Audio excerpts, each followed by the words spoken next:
मैं हूं परशुराम ढाका। आप देख रहे हो पीआरडी मरुदरा। संगीत और संस्कृति राजस्थान की धरा कहा जाता है और भक्ति की भी धरा कहा जा सकता है।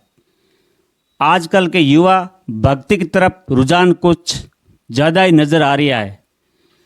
हमारे साथ गायक कलाकार, भजन सम्राट और क्रांतिकारी भजन गायक दिनेश जी ईश्वरवाल साहब है, तो जाने माने और लाखों लोग इसके मतलब दिनेश जी के दीवाना बन गए हैं। तो इसके बारे में भक्ति संगीत के बारे में, इंटरव्यू के बारे में बात करेंगे। दिनेश जी नून प्रणाम। जम्बेश्वर भगवान है, विष्णु भगवान है।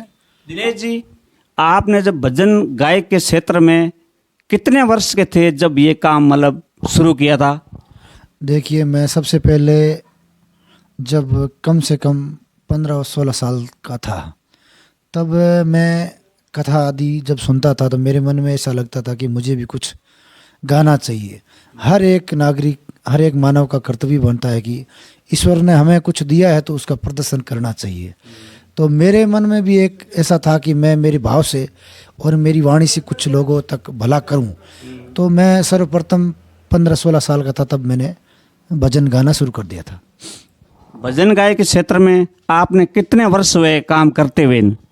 लगभग 15-17-20 साल तो हो गए हैं, धीरे धीरे गाते हुए।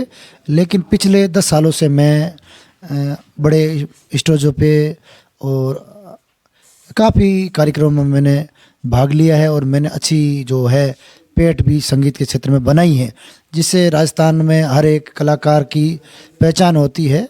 वो पहचान मैंने बनाई और मेरा एक लक्ष्य यही था कि मेरा कोई व्यवसाय का ये कार्य नहीं था।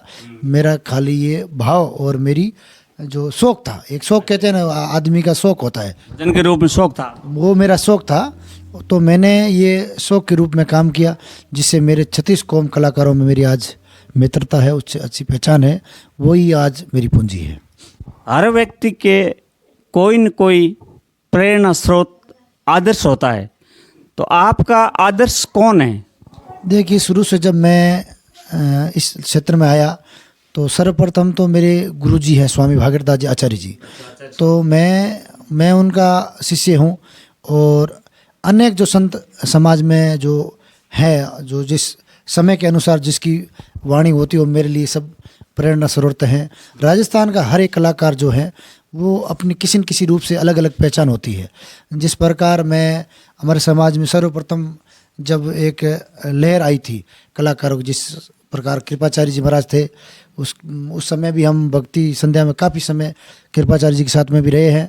और उसके बाद में स्वामी सच्चिदानंद जी महाराज जी है, उनके साथ में भी मैं काफ़ी समय रहा हूँ, आगे अभी भी रहता हूँ। मेरा ऐसा कोई नहीं है कि फिक्स वो संत है, ऐसा कुछ नहीं। मैं कोई भी यदि मुझे बुलाता है तो मैं जाता हूँ। दिनेश जी, आप क्रांतिकारी भजन के रूप में जाना जाता है, तो आपकी मतलब पहचान कैसे बनी इस गायक क्षेत्र में? देखिए, राजस्थान हो चाहे हिंदुस्तान का कोई भी कलाकार हो, वो एक क्रांतिकारी कलाकारी होता है। चाहे वो छोटा हो चाहे वो बड़ा हो, उसके दिल में हमेशा क्रांति की तरह ही ये भक्ति भाव जागृत होता है। और मेरी जो पहचान है, मैंने भक्ति के रूप में हर किसी कलाकार के साथ में बेखूबी मेरा जो धर्म था वो निभाया। और मैंने अनेक बार जो भजन है लिखने का, मेरा भजन लिखे हुए बालाजी के, भगवान के अनेक भजन जो मेरे हैं वो समाज में चलता है और 36 कौम के लोग गाते हैं। इसीलिए ये क्रांतिकारी के भजन के रूप में हर किसी कलाकार की पहचान होती है और हर कलाकार क्रांतिकारी ही होता है। आपने दिनेश जी याद है कुछ कितने भजन गा दिए शुरू से लेकर आज तक? ऐसा तो मुझे कुछ याद नहीं है, लेकिन YouTube पर भी कम से कम 50 लगभग भजन मेरे होंगे। और कुछ भजन जो है अभी तक पेंडिंग है, वो मैंने YouTube पर चढ़े नहीं है। ऑडियो रिकॉर्डिंग मेरे पास में स्टूडियो की है। आपके YouTube फॉलोअर कितने हैं, कितने सब्सक्राइब है? मेरे लगभग 14-15 हज़ार यूट्यूब पर है और मेरे पेज पर लगभग 50,000 फॉलोअर्स हैं और इंस्टाग्राम पर 15-16 हज़ार लोग जुड़े हुए। वो मेरे भक्ति और मेरी भावना से जुड़े हुए लोग हैं और मैंने हमेशा उनके कभी मान सम्मान में कमी नहीं रखी है। और जिस दिन सफलता मिलेगी उस दिन जनता याद करेगी, बस इतना ही मेरा कहना है। आपने YouTube चैनल कब बनवाया? YouTube चैनल तो मेरा शुरू से ही काफ़ी, जब लोग नहीं समझते, मैंने जब फ़ोन लिया उस समय से ही मेरा चैनल था, लेकिन उसका नाम ऐसा ही मेरे नाम पे था। लेकिन मुझे अनेक लोगों ने सुझाव भी दिया था कि आप एक चैनल चला लिए, क्योंकि लाइव का भी मुझे बहुत अच्छा इंटरेस्ट था और मेरे लाइव को इतने लोग देखते थे रात्रि में, सभी को अचंभा होता था कि दिनेश के इतने लोग कैसे देखते। लेकिन मुझे ये पैसों का ज़्यादा शौक नहीं था। अगर पैसों का इंटरेस्ट होता तो मैं उस टाइम चैनल लगा लेता, कैमरा भी लेता, सब कुछ ये मैं मेरे खुद का व्यवसाय कर लेता। सब मुझे अच्छी पहचान पकड़ती, लेकिन मैंने ये कुछ पैसा नहीं समझा, एक केवल भक्ति के रूप में देखा मैंने। यूट्यूब के क्षेत्र में आपका हिट गाना कौन सा था जो उस टाइम वायरल हुआ था? सर्वप्रथम मैंने एक मारवाड़ फिल्म पे गाया था, अरे मारा मनड़ा बदल गया दिनड़ा, वो पहला वाली बात नहीं। वो भजन मेरा अच्छा चला। उसके बाद में सबसे ज़्यादा हिट जो भजन हुआ वो जम्बेश्वर भगवान का मेरा खुद का लिखा हुआ भजन था, मैं विनती करूँ मैं निवण, उसकी आप 2 पंक्ति दर्शकों को सुनाओ। मैं निवण करूँ प्रणाम जम्बेश्वर म्हारी अर्ज सुनो। ये भजन मैंने गाया, बहुत पुरानी जो तरंग थी वो मैंने वापस गाई, तो समाज में बहुत अच्छा। और वो भजन कभी पुराना होने वाला नहीं, क्योंकि हर एक व्यक्ति ये चाहता है कि मेरी भगवान प्रार्थना सुने। और अनेक लोगों ने उस भजन की लाइनों को लेकर, अगर आप कार्य में लगे तो उसका भजन उनको सफलता मिली है। और मैंने भी वो भजन इसीलिए ही गाया था कि मेरे जो जीवन का जो लक्ष्य है, वो लक्ष्य मैंने भगवान के चरणों में प्रस्तुत किया था कि ये मेरा, मैं आपसे ये विनती कर रहा हूँ, आपने इतने भक्तों की विनती सुनी है तो मेरी भी आप जरूर सुनो। उस गाने की 2 पंक्ति सुना दो। वो यही है कि मैं निवण करूं प्रणाम जम्बेश्वर मारी अर्ज सुनो। ये भगवान की जो विनती है वो उनके, क्योंकि निवण प्रणाम विष्णु समाज का मुख्य जो आदर का जो स्रोत है वो निवण प्रणाम ही होता है, और मैंने उससे संबोधन किया है। गुरु भगवान जम्बेश्वर जी ने भी ये कहा है कि कोई यदि मिलता है तो उसे झुक कर प्रणाम करना चाहिए। मैंने उसी भाव के साथ में भजन गाया था। भजन गायक के क्षेत्र में भक्ति संगीत धरोहर और फिल्मी संगीत धरोहर के बारे में आपकी क्या राय है? देखिए, जिस प्रकार एक फिल्म जो क्षेत्र है वो एक अलग क्षेत्र है, क्योंकि उसकी भी ज़रूरत रहती, क्योंकि आजकल की फिल्मों में और पहले की फिल्मों में बहुत कुछ फ़र्क है।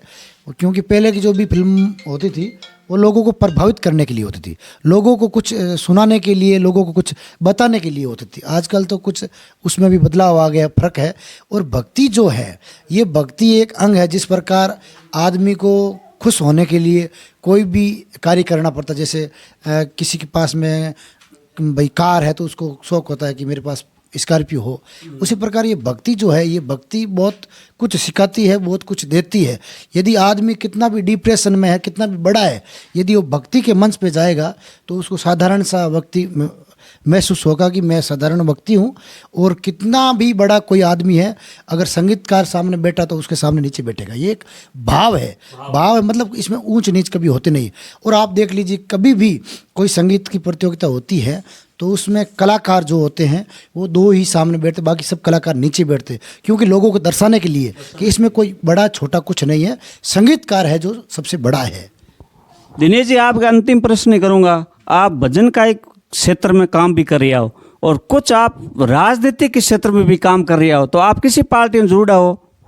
देखिए, मेरा जो मुख्य लक्ष्य था वो सेवा का था।